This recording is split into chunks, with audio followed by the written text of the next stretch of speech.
My daughter is seriously injured and in critical condition. I suddenly received a call from my son. While I was on a trip abroad, I learned of my granddaughter's dire situation and immediately returned to the United States. However, it was too late. I didn't make it in time. My 5-year-old granddaughter had passed away and was placed in a small urn. A year later, when I went to visit the grave, I saw a small child praying. "Oh, Grandma." To my astonishment, it was my granddaughter who was supposed to have died. She spotted me and joyfully ran towards me. I hugged her tightly, hardly believing my eyes. Then, I learned the terrifying truth that had been kept from me all along, and I was consumed with a burning desire for revenge. My name is Nancy, and I'm 63 years old. My husband has already passed away, and I live alone. My 40-year-old son and his wife have a 4-year-old daughter and a 3-year-old son. They live 3 hours away by car. My son, John, and his wife, Amy, would bring the grandchildren to visit me a few times a year. These visits were precious and joyful times for me, but there was something that slightly concerned me. It was about my granddaughter, Emma. I couldn't shake the feeling that she was being treated differently compared to her younger brother, Harrison. This thought first struck me one day when my son and his wife were staying overnight at my place. They mentioned they were going to buy some toys and took Harrison with them, leaving Emma behind. After they left, Emma looked up at me with her sweet eyes and said, "Grandma, I'm hungry." "Oh, I'm sorry I didn't notice. I'll make something for you right away," I replied. I took out a pan and made pancakes, which she had said she loved before. When I served the pancakes with butter and syrup, Emma beamed with delight. "Wow! It smells so good." she exclaimed. "Be careful not to burn yourself," I said. "Okay. Thank you, Grandma," she replied. I cut the pancakes into bite-sized pieces for her, and watching her eat with shining eyes, cheeks full, filled me with a deep sense of warmth. "These are so fluffy and really delicious," Emma said as she happily gulped down her milk. Just then, I heard the front door open, followed by loud footsteps. Emma! Why are you eating by yourself? Give that to Harrison. My son shouted. "I'm about to make some for him, so please don't say that," I said as I started to head back to the kitchen. But before I could do anything, my son abruptly snatched the pancake from Emma and fed it to his brother. Watching this, Emma's face fell, and she lowered her head, looking sad. Feeling sorry for Emma, I offered to make a new batch for Harrison, but my son refused, saying it wasn't necessary. "There's no need to take food away from her while she's eating," I insisted. Emma has a small appetite. Right, Emma? You're full, aren't you? My son asked. Yeah," Emma replied, though she had just started eating, so there was no way she was actually full. I tried to explain this to John, but he seemed to completely ignore me. "Don't worry about it, Nancy," my daughter-in-law added. Emma always acts like she's hungry but barely eats anything. It's really just a waste to give her more." At that moment, I couldn't shake the uneasy feeling as I noticed my daughter-in-law, Amy, looking at Emma with a strangely cold expression, despite her being her own child. I wondered if perhaps Emma was too sad to speak up. I tried to argue with my son and daughter-in-law, insisting that they were wrong, but they wouldn't listen. Just then, I felt a tug on the hem of my apron. When I looked down, I saw Emma signaling to me with her small hand, gazing up at me with a look that seemed to say she wanted to tell me something. "I'm going to get a drink. Emma, would you like to help me?" I said. Emma nodded quietly, and we went to the kitchen together. Once we were alone, she whispered, It's okay. This happens all the time. I'm the big sister, so I have to give things to Harrison. As I set the drinks on the table, feeling uneasy, Emma eagerly helped me. My son then scolded her, saying, Emma, stop lying about being hungry when you're not. Amy added, You need to act more like a big sister now that you have a little brother. Emma's expression fell, and she apologized in a small voice, I'm sorry. and which broke my heart. I noticed her gently rubbing her stomach, a sign that she was probably still hungry. I realized that asking her about it in front of everyone wouldn't get the truth, so I waited until we were alone. I gently took her hand and said, If there's something on your mind, you can tell Grandma. I won't tell your parents. Emma hesitated for a moment, then quietly admitted, I feel lonely because they only pay attention to Harrison. I squeezed her hand tightly and softly said, You can lean on Grandma anytime. Emma smiled happily and hugged me. To think such a small child is carrying so much pain. I have to do something, I thought. Observing further, I noticed that my son and daughter-in-law rarely spoke to Emma, leaving her to play by herself, while they doted excessively on Harrison. I knew I couldn't let this continue. After the children went to bed, I sat down with my son and daughter-in-law for a serious talk. However, they were adamant in their stance. John said, It's all in Emma's head. We're raising them without any favoritism. He refused to budge. Look, it's normal for things to change when a new baby comes. Emma used to be treated like a princess, but now she has to share attention. It's the same everywhere. He argued. Amy added, Exactly. Even though they're close in age, Emma is still the big sister. She needs to learn to be patient. While there was some truth in what they said, the fact remained that a small child was being hurt by the situation. If you continue to make Emma feel this way, I won't forgive you. Even though we live apart, I'll be keeping an eye on things. I warned them sternly. But my son dismissed my concerns, saying, Don't worry so much, Mom. Just go enjoy your trips with your friends. And don't forget to bring back some souvenirs. The next day, after breakfast, they quickly packed up and left.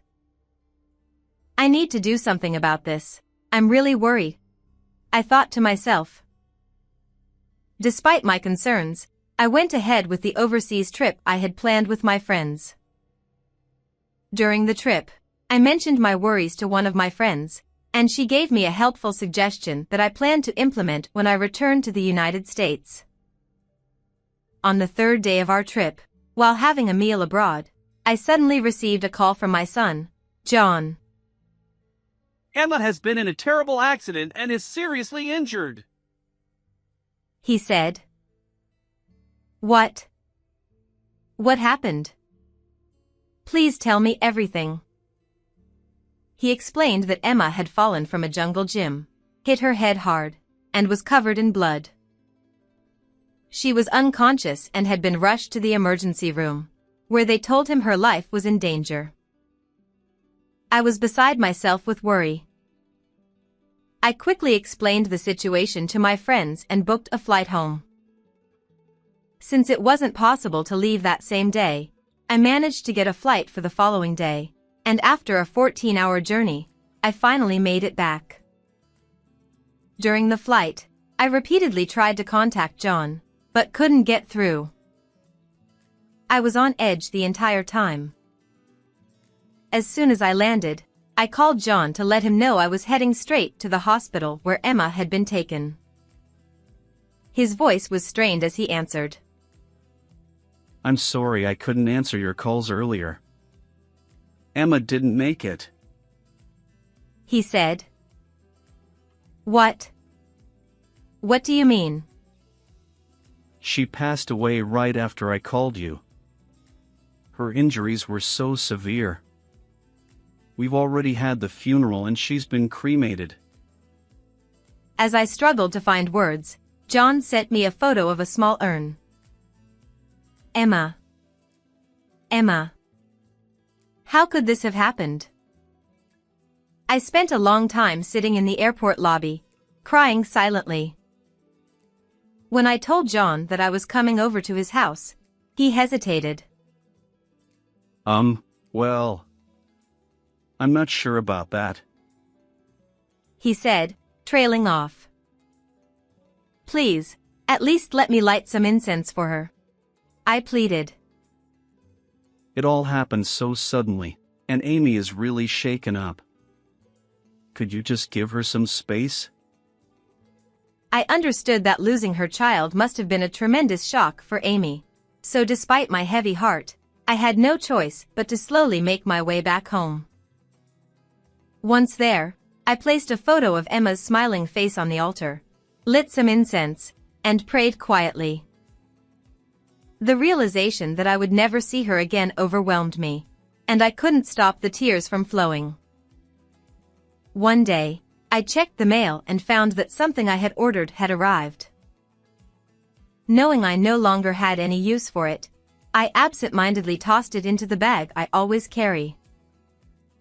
A while later, I called my son and found out that they had buried Emma's ashes at my late husband's grave, about 2 hours away by car. Why didn't you tell me? I asked, upset. Mom, Amy just really doesn't want to see you. John replied. You remember how you accused us of favoring Harrison the last time we met? Amy hasn't been able to get over it. She's still deeply hurt. I feel terrible for what I said to Amy. Please, let me apologize to her properly. Can you help me make peace with her? I asked. Just leave us alone, he said. I don't want you prying into our lives anymore. Our conversation was entirely one-sided. John didn't allow me to visit their home, and he even asked me not to visit the grave, saying that running into me there would be too painful for Amy. Eventually, John and Amy moved away from the place where they lost Emma, and we became estranged. Days passed in a fog of sorrow, and I was left alone, full of regret for what I had said. A year later, on the anniversary of my granddaughter's death, I decided to visit her grave. If I go in the evening, I probably won't run into John or Amy, I thought. I bought a bouquet of white chrysanthemums and, with a pail in hand, walked towards our family grave. As I approached, I saw a small child crouching in front of the grave, hands clasped in prayer. Hello there. Who might you be? I asked gently. The child turned around, and I froze in shock. Grandma. She exclaimed. It was Emma, the granddaughter who was supposed to be dead. She spotted me and ran over with a big smile, her face lighting up with joy. Disbelieving, I instinctively pulled her into a tight embrace, feeling the warmth of her skin as my mind raced in confusion. Grandma, are you alive? Emma asked. Yes, of course. But you. I trailed off, trying to make sense of the situation. As she spoke, the horrifying truth came to light. I checked behind the tombstone, just to be sure, but Emma's name wasn't inscribed there. How dare they play such a cruel trick? I will never forgive them. My anger and desire for revenge began to boil over. Suddenly, I remembered the item I had been carrying with me all this time. After setting something in motion, I said goodbye to Emma at the cemetery. I will protect that smile, no matter what it takes. I vowed. 30 minutes later, I went to my son's house, the one they had supposedly moved to. I knew they were inside, but when I rang the doorbell, there was no answer. They were clearly pretending not to be home. I couldn't wait another second, so I forcefully opened the front door. John and Amy were inside, and they jumped in shock when they saw me. "Don't pretend you're not here," I shouted. John stammered. How did you open the front door? It wasn't even locked. "Emma. Grandma's here, come out," What are you talking about? John yelled. We told you she's gone. She's not here. Ignoring him, I called out Emma's name loud enough to echo through the house. Soon, I heard the pitter-patter of tiny feet, and Emma came running toward me. Moving quickly, I scooped her up in my arms, preventing my son from getting in the way. John and Amy were wide-eyed, speechless, as they watched. I fixed them with a cold stare. Emma was supposed to have passed away exactly a year ago. So why is she here? Realizing he couldn't lie his way out of this, John finally admitted that they had pretended she was dead because it was easier than dealing with my opinions on how they were raising their kids. "You two are the worst," I said, my voice seething with contempt. John shot back. This is your fault. We've been taking good care of Emma, but you accused us of only loving Harrison. Amy added. Exactly. You made these baseless accusations and it's been nothing but torture for us ever since. And now, barging into our home like this, you're the one who's out of line. At first, they seemed cornered, but as they continued, they started attacking me with increasing aggression. But I wasn't backing down. I pulled out a photo I had taken at the grave and showed it to them. It was of Emma, in tattered clothes, emaciated, and covered in bruises. She's wearing the same clothes right now. You couldn't even bother to give her clean ones? I asked coldly. John tried to deflect. She runs around outside and tears her clothes all the time. She barely eats, and the bruises are just from falling. I could accept scraped knees, but these bruises were in places that didn't make sense. I knew I couldn't let this slide, so I played them an audio recording. It was a conversation between them. Emma's a nuisance, damn it. If you hadn't been looking out the window, none of this would have happened. It makes me sick. The recording also captured the sounds of Emma crying as they insulted her. As if it weren't bad enough that you were treating her so horribly, you even planned to get rid of her. I can't believe you're my own son. What you two have done is beyond cruel. John, shocked, demanded. How did you even record our conversation? The clarity of the audio had clearly taken them by surprise. I explained that I had hidden a listening device in the little pouch Emma always carried with her. I had asked Emma to leave it in the living room on purpose. A year ago, while on a trip with my friends, one of them had shared this method with me. I ordered the device online so that I could put the plan into action as soon as I returned to the US. But when I received the news of Emma's death, I put the device away in the bag I always carried and completely forgot about it. As it turned out, by a stroke of luck, I went to visit the grave on the same day my granddaughter was in the park nearby with her family. Initially, they planned to leave Emma at home and go on a picnic as a family of 3. However, just as they were getting into the car, a neighbor who had brought over a community notice said, "Oh, heading out as a family? How nice. Is the child peeking out the window staying behind?"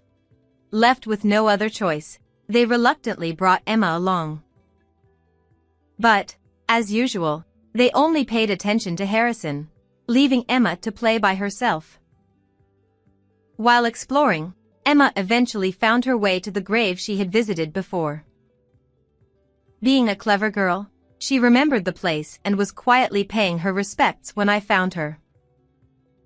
John muttered, "So you met her at the grave?" "Yes, and that's when I set things in motion and started tailing you," I replied. "How dare you pull a dirty trick like that?"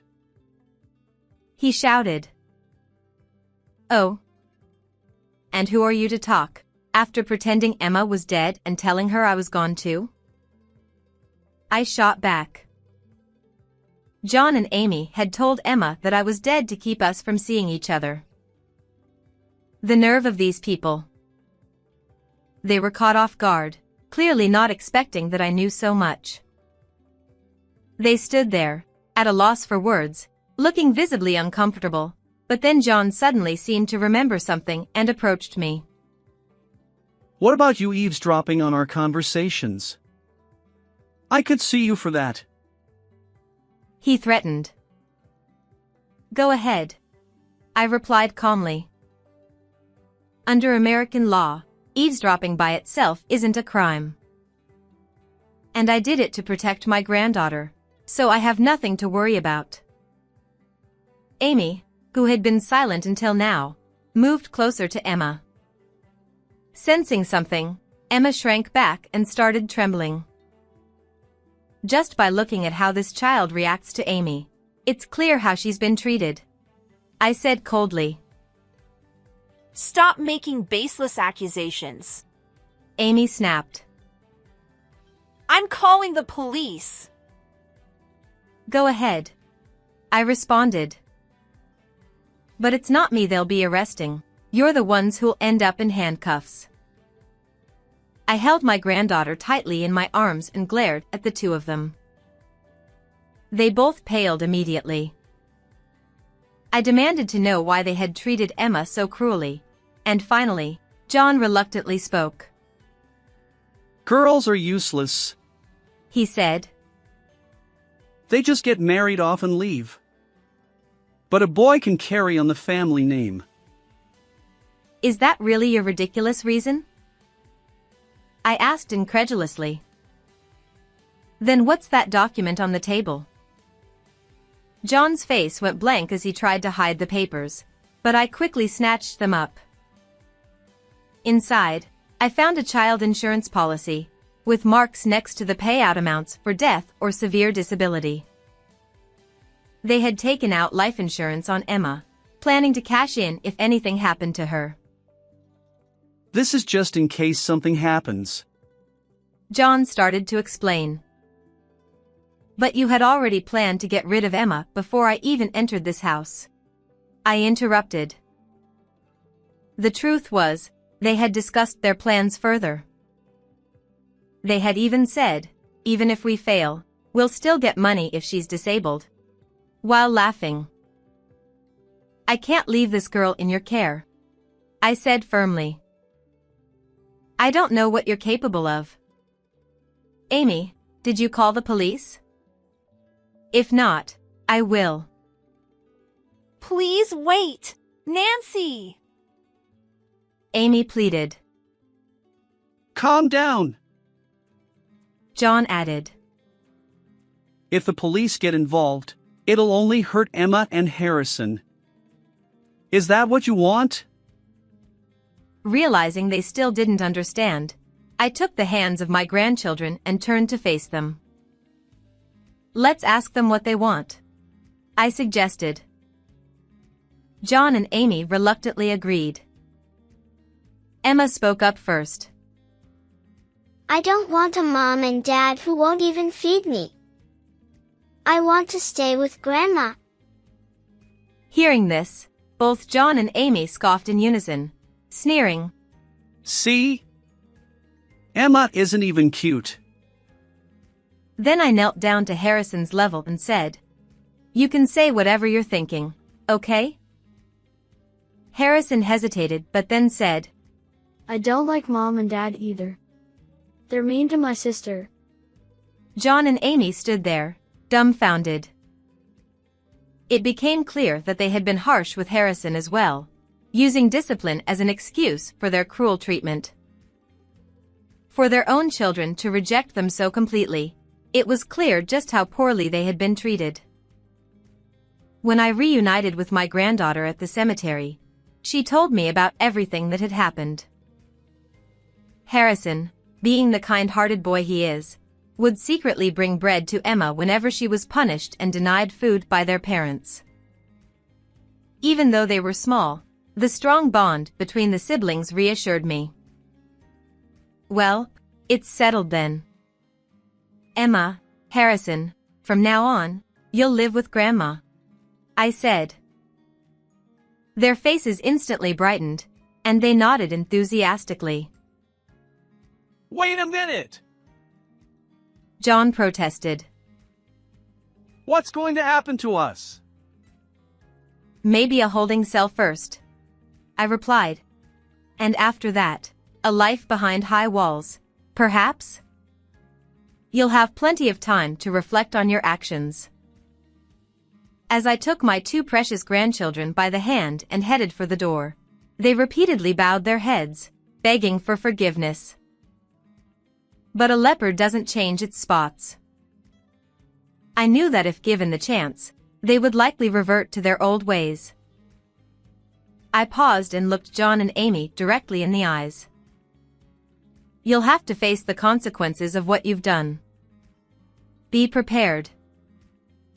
They cried and pleaded, promising never to do it again, but I didn't believe a word. Realizing they wouldn't convince me, they turned to Emma and Harrison, desperately asking them to forgive their parents. But the children, in unison, responded, We hate you. Don't touch us. Their parents were left speechless. I later filed a report with the police, providing the photo and audio evidence. John and Amy were taken in for questioning and were soon incarcerated for their continuous mistreatment of my grandchildren. I formally adopted Emma and Harrison. As it turns out, it was Emma who had quietly unlocked the front door that day. After we met at the cemetery, she understood what needed to be done and acted swiftly. Thanks to her, I was able to rescue them from their parents' cruel hands. Since then, Emma's appetite has returned, and she's now at a healthy weight, running around happily every day. Harrison spends his days smiling and laughing with his sister. I've told them both that if they ever want to see their parents, they just need to say so, but they haven't shown the slightest interest. I can only wonder what kind of upbringing John and Amy had themselves. But I'm determined to keep my grandchildren smiling, no matter what. How did you like this story? Don't forget to subscribe to the channel. See you in the next video.